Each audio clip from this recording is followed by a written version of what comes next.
2007 жылдан бастап Қазақстанда республикалық «Бір ел, бір кітап» акциясы өткізіліп келеді. Акцияның мақсаты оқу мәдениетін дамыту және қолдау, тарихи, мәдени және рухани мұрамызды сақтау.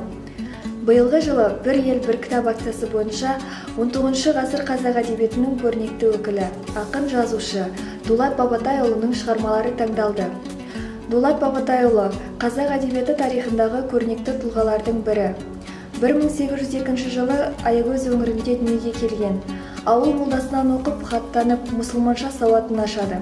Өзіне дейінгі әдебиет үлгілерінен мол сусындап, көне ақын жыраулар мұрасынан ескі тарихи аңыздар мен эпикалық жырларды тыңдап, нәр алып өскен ол өз дәуіріндегі ең білімді адамдардың бірі болды. Ақынның алғашқы жинағы «Өсиетнама» деген атпен 1880 жылы Қазанда басылды. 1991 жылы бір топ шығармаларын «Замана сазы» деген атпен жазушы баспасы жинақ етіп шығарды.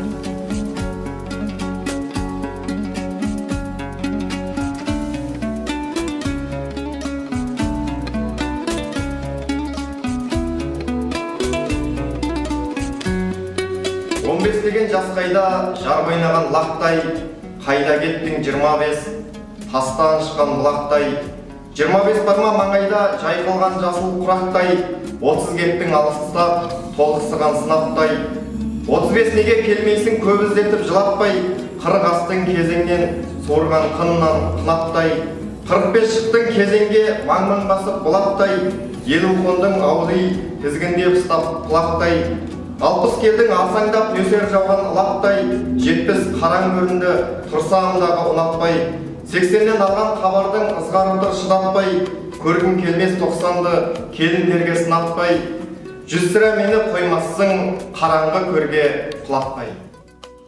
О сарырға, сарырға, самалын салғын жон едің, сырдан ауып келгенде жапырылмай шалғынның, балауса балдыр балғынның тимеген ірге сон едің. Ойың балау шайырла, бетеге қанық шайырла, толықсып толық лықсаған олға мес елің тол едің. Өрісің бейбек тел едің, қонысың кең кел едің. Тебіңді теуіп тел өскен төрт түлікті жер едің.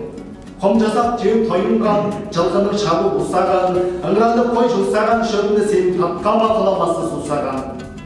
Масаты келен жайған бай қоныстың шырай жер едің. Жеге малқысыр қалмаған бетеге тарлау шырышың. Қара бөктерін үкілсаң, ерте қашқан шыбышың, саған келіп шірек, тұнықтан мөлдір шығысың. Дүние жемтік, мен төбет. Сөзім барда көзім жүр, көзім бар деп жатпадым. Би мен бекті жақтадым, бай мырзаны мақтадым. Бәйбішеңнің мойнына жырдан алқа таққаным, өсек болды баққаным. Момынға құрған қақпаным, өсекші тәңірі дұшпаны, күнәмді қалай ақтадым. Аз нәрсеге ант ішіп, әруақты аттадым, қылмыстыны қызықтап, маңдайынан сипадым, қабағынан қақпадым. Бәріне мен кіріптар, қайсысы менің тапқаным. Мөңіреп жұртқа ой қатты, бұзау өлген сиырдай, ләпсі төбет қабаған, жемдік көрсе тұрама, ырылдап танау жиырмай. Өзімнен өзім қызғанып, азынаулақ жиғаным өзіме де бұйырмай. Күнәм жойқын, тәубамас, тіршілікте не таптым? Дүние жемдік, мен төбет. Соны бақпай, не бақтым? Ырылдасы бәлкім мен, не қап қыздым, не қап?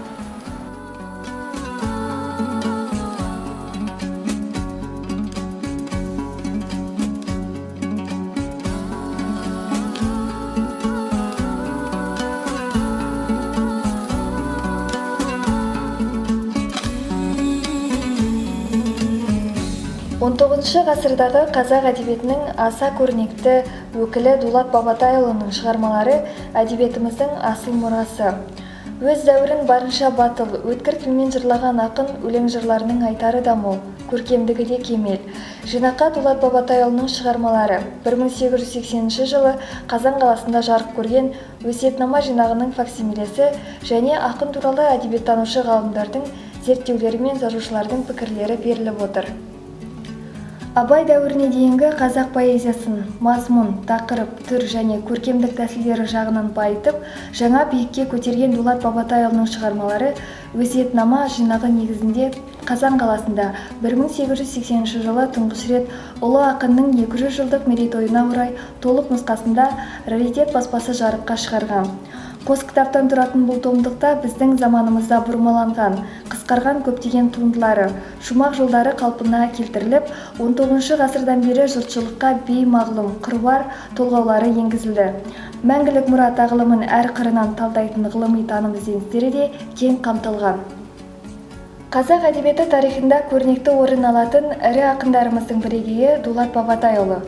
Оның поэзиясында өз кезінің қоғамдық өмір шындығы, көкейкесті мәселелері зор ақындық қуатпен, сыншылдықпен бейнеленеді. Заманның заңғар жыршысы Дулат Бабатайұлы және оның шығармалары жайлы әдебиеттің көрнекті өкілдерінің мақалаларын жинақтың бірінші бөлімінен оқи аласыздар, ал екінші бөлімінде ақын шығармаларымен таныс боласыздар.